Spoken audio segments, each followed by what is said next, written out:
Boa noite, amigos. Tudo bem?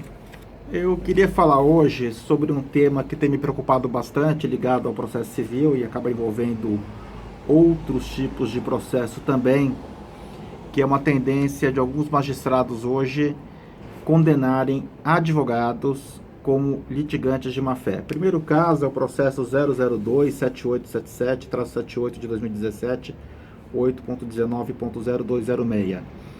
Ação de juizado especial civil. Parece que o cliente, nesse caso, apresentou documentos falsos para sugerir que tinha sido negativado indevidamente. O advogado ajuizou uma ação e o juiz ouviu por bem, no caso, condenar o cliente e o advogado como litigantes de má-fé, tá?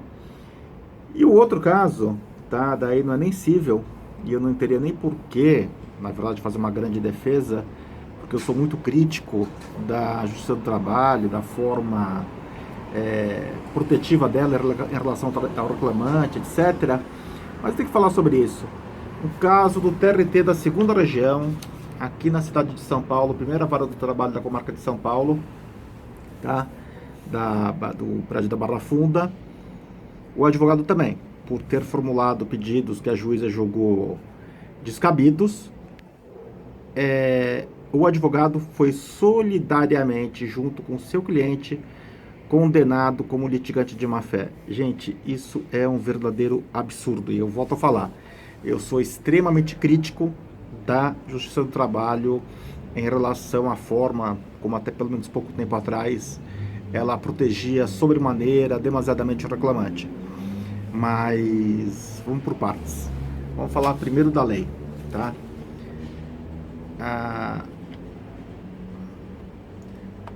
O artigo 79 do novo CPC fala: responde por perdas e danos aquele que litigar de má-fé, como autor, réu ou interveniente. Não fala de juiz, não fala de advogado, não fala de promotor, tá? Então responde por má-fé quem é autor, réu ou interveniente. Você vai falar, pô, Paulo, mas será que não cabe em hipótese que o advogado age de má-fé? Olha, em casos excepcionalíssimos, cabe, tá?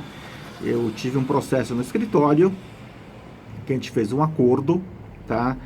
E o credor, né? A gente fez um acordo, eu estava pelo devedor, e o advogado do credor e o credor, eles consideraram que o meu cliente deveria ser uma pessoa muito desorganizada com sua documentação, e após 2 anos do cumprimento do acordo, eles falaram em juízo que o acordo não havia sido cumprido, tá? Com muita luta, com muito sacrifício, meu cliente conseguiu achar o recibo. E detalhe, o mesmo advogado que falou que o acordo não havia sido cumprido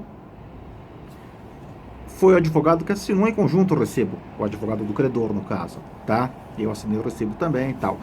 Nesse caso específico, nós ajuizamos uma ação civil, postulando pelo artigo 940 do Código Civil, que quem demanda por dívida vencida e já paga tem que devolver em dobro, tá? E nesse caso específico, até a relatora do caso, se não me engano, foi a desembargadora Maria Lúcia Pisotti, da 30ª Câmara de Direito Privado, tá?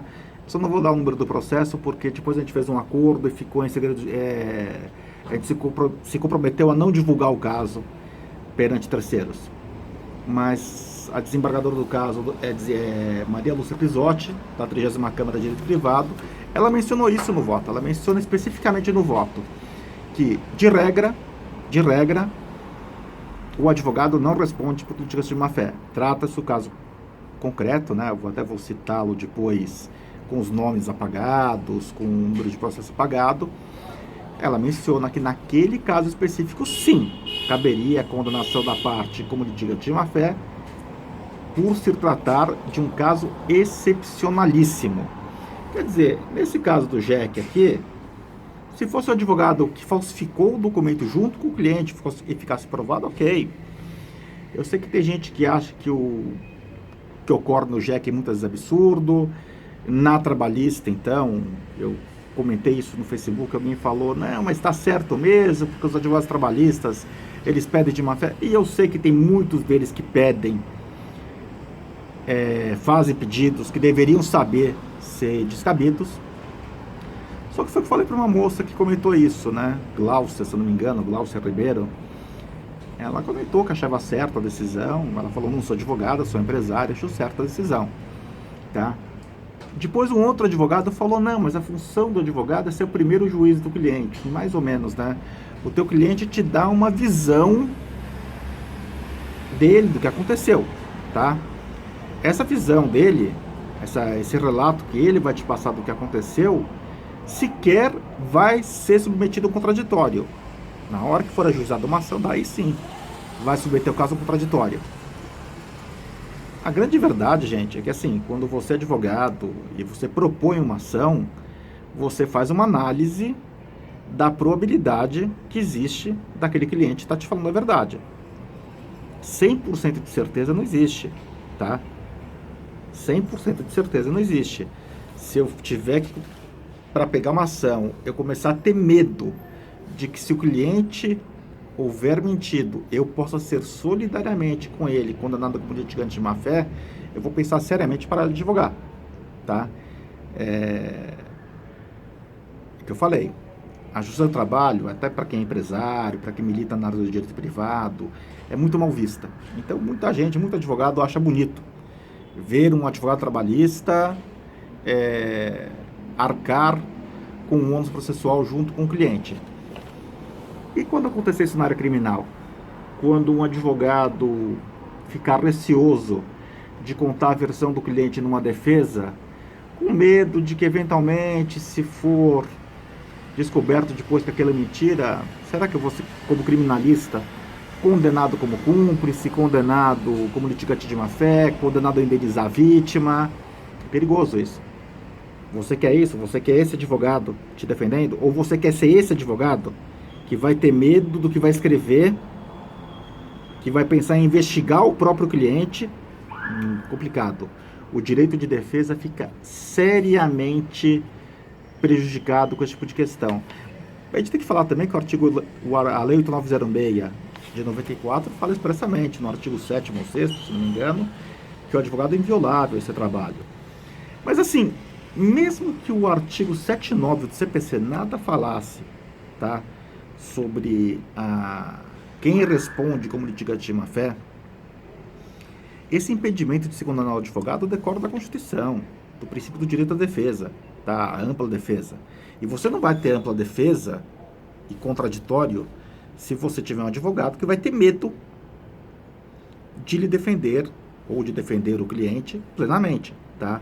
Então, assim, por mais antipatias que eu tenha em relação à área trabalhista, eu acho uma decisão como essa um verdadeiro absurdo. Idem, o mesmo vale também para essa decisão do JEC, e eu vou estar postando as duas na minha página do Juiz Brasil. Gente, por hora é isso que eu queria falar. Vamos refletir, tá? O problema do ativismo judicial, quando eu fiz o vídeo falando da questão da posse da ministra Cristiane Brasil, etc., um monte de gente me bombardeou, me xingou, etc., como se eu fosse conivente com a bandidagem, com a corrupção. Não é isso, não é esse o ponto. O ponto é o seguinte, o ativismo judicial é muito legal quando é contra nossos inimigos. Quando começa a atrapalhar o direito de defesa do seu cliente, o seu direito de exercer livremente como advogado sua profissão, a coisa começa a ficar perigosa, tá bom? Meus amigos, por hora é esse meu recado, isso que eu queria falar, o vídeo ficou um pouquinho longo, e até o próximo vídeo, boa noite.